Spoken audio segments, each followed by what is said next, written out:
Glenn, this is on this boat. I've set it up to simulate the exact fault that you've reported, and I'm going to tell you the procedure that you have to go through because we're not 100% sure, or you're not 100% sure, what is causing the boat to do what it's doing.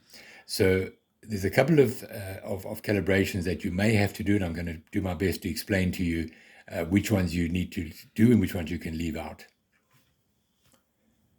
Okay, so I'm going to turn the boat on in the normal way, radio on.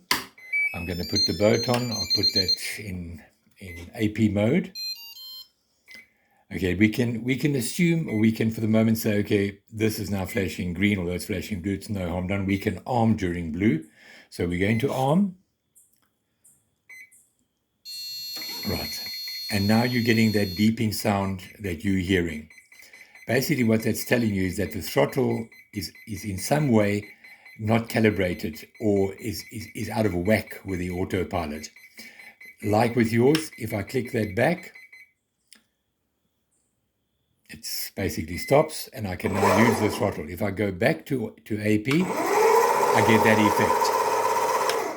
And that's what we have to get rid of. Now, what I can tell you is the following, is that if the throttle is working correctly when it's in man mode with this little AP man switch in the man mode, and the throttle responds correctly, in other words, the boat's not running when the throttle is, when you leave the throttle, it's only happening in AP mode, then it's potentially the calibration of the autopilot to the remote, or it's another calibration of just the throttle output, which is basically servo 3.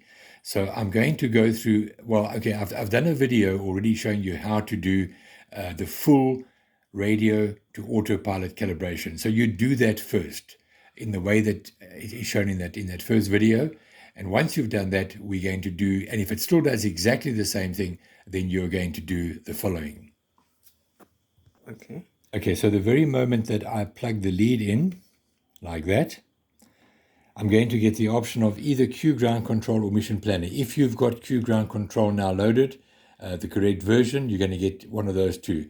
And for this particular calibration, it's much easier to use Q ground control. So you're going to select Q ground control just like that. All right, and now it's going to download the parameters.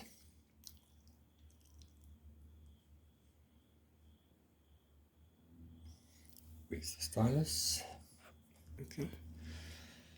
Okay, so basically so this is now loaded Q ground control. You want to go to these little things that says gears, like that. Then you're going to go down here until you scroll up until you find parameters. You're going to scroll up here until you find servos.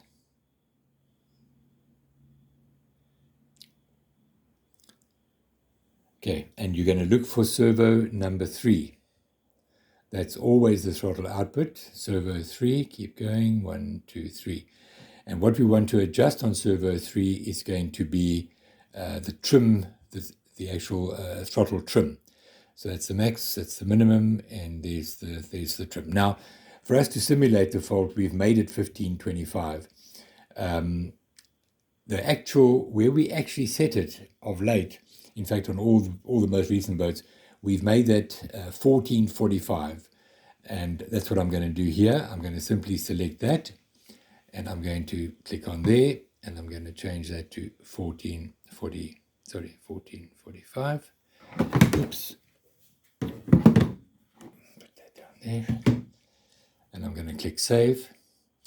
All right, so if I have a look, you'll see that my servo 3 trim is changed to 1445.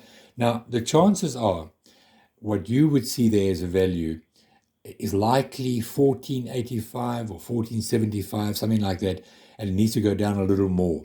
On the mini Pix, we had to go well over 15 to simulate the fault, but on the Pixhawk, it happens lower. So you're going to bring it down to 1445. That's the level we want. The early boats I know were done at about 1465 or 1475, and the very, very first ones were 1500. So bring it to 1445, and it's now loaded. I've saved it, and you'll see that if I now go back to auto mode, to AP mode, beeping has stopped, throttle has stopped, everything is working 100%. So that is how you correct it. There's nothing more. It's as simple as that. Okay, once you're happy that the throttle is no more, or the motor is no more running, then you basically put the switch off and you can pull the phone out and you can undo your lead and put everything back just the way it was. And that's it. Always struggle with it. Yeah.